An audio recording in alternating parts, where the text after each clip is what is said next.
हम बात कर रहे थे प्रतीकों की। तो प्रतीकों के बारे में कुछ और इंफॉर्मेशन बाकी रह गई है। प्रतीक कम स्थान में अधिक जानकारी प्रदान करते हैं। सबसे महत्वपूर्ण बात यह भी आपको ध्यान में रखना है कि प्रतीक कम स्थान घेरते हैं मानचित्र पर, कम स्थान में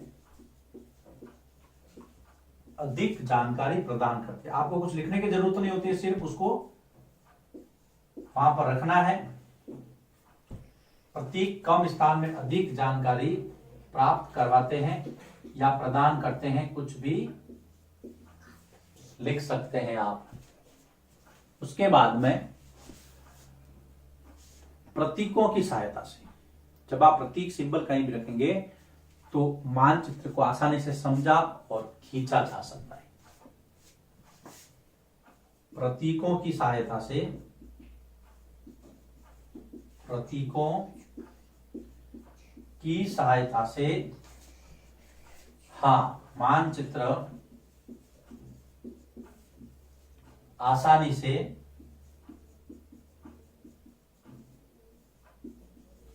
समझा भी जा सकता है और खींचा भी जा सकता है। यह है प्रतीक। तो ये प्रतीकों की विशेषता है। अगर आपको कोई पूछ ले कि मानचित्र का जो तीसरा घटक है प्रतीक, उसकी क्या क्या विशेषता है, तो आपको बतानी है। इसके बाद में एक और कंसेप्ट दिया है रूढ़ चिन्ह का।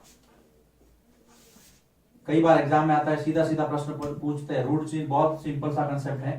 देखो बेटा, हमने पहले चर्चा की थी कि जो प्रतीक है उसमें अंतरराष्ट्रीय मान्यता है। कुछ प्रतीक ऐसे हैं जो सब जगह समान है। कुछ कलर जो सभी जगह एक ही जैसे डिफाइन होते हैं, उनको हम कहते हैं रूढ़ चिन्ह। तो इसके बारे में हम देखते हैं। प्रतीकों के संबंध में एक अंतरराष्ट्रीय सहमति है सभी जगह। प्रतीकों के संबंध में एक अंतरराष्ट्रीय सहमति है। अंतरराष्ट्रीय, एक इंटरनेशनल एग्रीमेंट भी कह सकते हैं हम।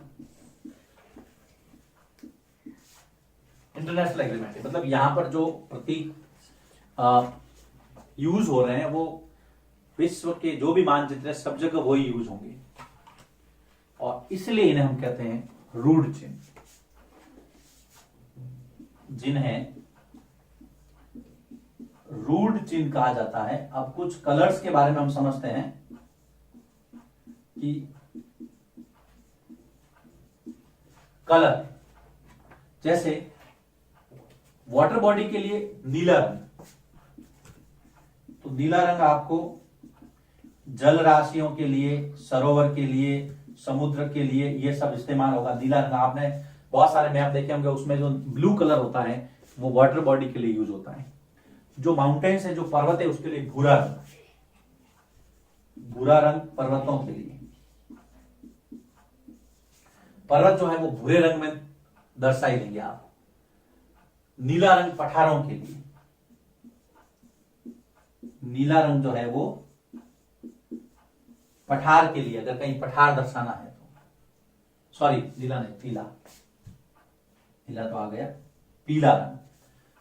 हरा रंग है वो मैदान के लिए। तो इस तरह से आपको ये कलर है वो रूढ़ चिन्ह, इसकी जो डेफिनेशन है वो पता रखनी है। चित्र में हमने बहुत सारे रूढ़ चिन्ह के बारे में पता किया था। अब हम आगे चलते हैं। जो अगला टॉपिक है बेटा वो है रेखा चित्र।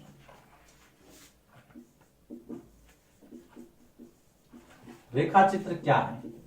अब हम चैप्टर के समाप्ति की तरफ बढ़ रहे हैं। देखिए, जो मानचित्र होता है उसमें पैमाना लिया जाता है, लेकिन जो रेखा चित्र उसमें पैमाना नहीं होता, यह सिर्फ मेमोरी बेस्ड होता है। आप कहीं गए थे, आपको कहीं जाना है, तो आपने एक छोटा सा जो है कच्चा चित्र बना के दे दिया, उसको हमने कहा है रेखा चित्र। ये एक आरेखन, आरेखन मतलब रेखाओं के द्वारा बनाया गया चित्र। यह एक आरेखन है जो यादाश्त और प्रेक्षण पर आधारित होता है। रेखा चित्र क्या है? यह एक ऐसा आरेखन है, यह एक आरेखन है जो यादाश्त तथा प्रेक्षण पर आधारित होता है। मेमोरी बेस्ड, इसमें पैमाना नहीं लिया जाता है। आधारित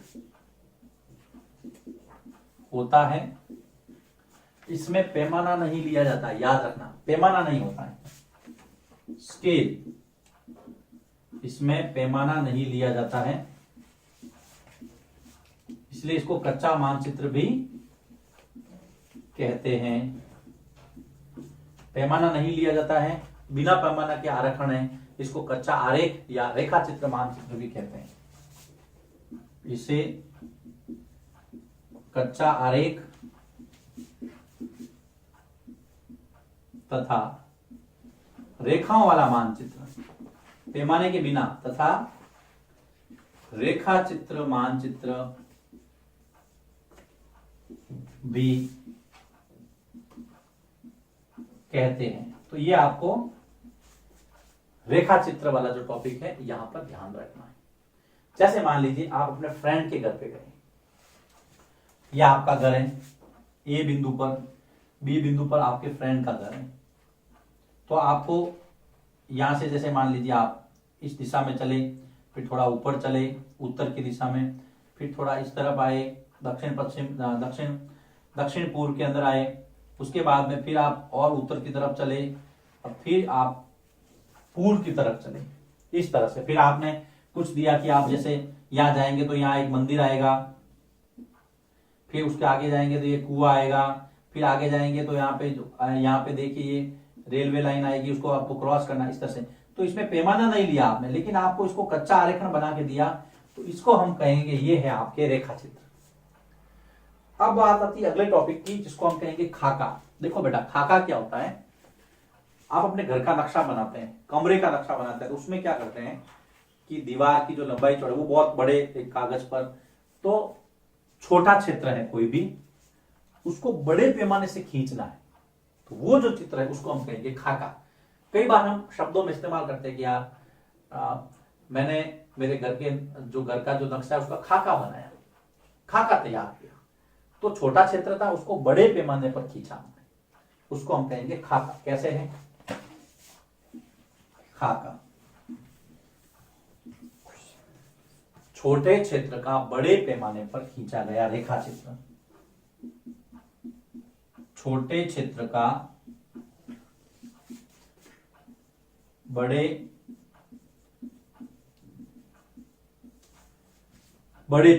पैमाना बढ़ा लिया, बड़े पैमाने पर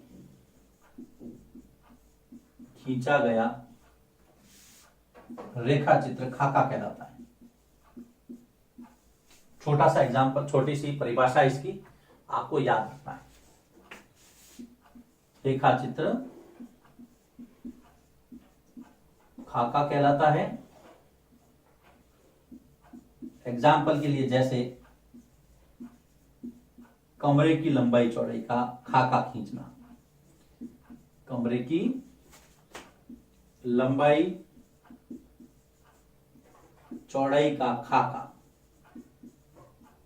तो ये इस चैप्टर का जो है लास्ट बिंदु था, खाका, अंतिम पॉइंट हम कह सकते हैं। इसमें हमने क्या देखा, पहले तो प्रतीकों की दो विशेषताएं, प्रतीक कम स्थान में अधिक जानकारी देते हैं और इसकी सहायता से हम मानचित्र आसानी से समझ सकते हैं, समझा भी सकते हैं। फिर रूढ़ चिन्ह इंपॉर्टेंट टर्म है, ये रूढ़ चिन्ह कई बार एग्जाम में आता है कि प्रतीकों के संबंध में इंटरनेशनल एग्रीमेंट है, सहमति है, जिसे हम रूढ़ चिन्ह कहेंगे। सभी जगह ऐसा इस्तेमाल होता है, नीला रंग किसके लिए, भूरा किसके लिए, पीला किसके लिए, हरा किसके लिए है, ये सारी चीजें आपको बता रखनी है। उसके बाद में हम बात करते हैं रेखा चित्र की, कि बिना पैमाने की स्मृति के आधार पर, प्रेक्षण के आधार पर खींचा गया जो है, यादाश्त के आधार पर बिना पैमाने के खींचा गया कच्चा चित्र रेखा चित्र मानचित्र भी कहते हैं। एग्जाम्पल, मैंने अपने दोस्त के घर जाना है तो उसका चित्र बना के आपको समझा। खाका छोटे पैमाने पर, आपको छोटे क्षेत्र पर बड़ा पैमाना लेना है, सॉरी, तो उसको हम कहेंगे खाका। जैसे आपको कमरे की लंबाई चौड़ाई का खाका खींचना है। अब देखिए लास्ट में आपके एक स्कूल भुवन के बारे में जानकारी दी गई है। आप स्कूल भुवन की वेबसाइट पर जाएंगे, स्कूल भुवन टाइप करेंगे गूगल में, स्कूल भुवन खुलेगा। स्कूल भुवन में क्या है, सैटेलाइट बेस्ड पिक्चर है सारे। आप अपने घर का नक्शा भी, अपने गली का, शहर का, सैटेलाइट पर आधारित यहाँ पर मैपिंग दिया हुआ है। ये इसरो की ओर से इसके अंदर बहुत सारी सैटेलाइट बेस्ड पिक्चर हैं। आप बहुत सारी जानकारी यहाँ स्कूल भुवन से ले सकते हैं। मैंने भी कई बार मैं इसको सर्च करता हूँ और आप सभी प्रकार के जो मानचित्र है आपको यहाँ पर सैटेलाइट बेस्ड जो है वो उसमें मिलेंगे। सिंपल भी मिलेंगे, सैटेलाइट वाले भी मिलेंगे, तो आप इसको सर्च कर सकते हैं। इसके साथ ही नवा एकेडमी की जो किताब है 6th क्लास की, यदि आपने अभी तक नहीं मंगवाई तो मंगवा लेना, क्योंकि वो आपको एग्जाम में काफी हेल्प करने वाली। साथ ही सोशल साइंस के जो बेसिक कंसेप्ट हैं 6th क्लास के, उसको समझने में आपकी मदद करेगी। यहाँ पर यह चैप्टर समाप्त होता है। उम्मीद करता हूँ आपको ये चैप्टर बहुत अच्छा लगा।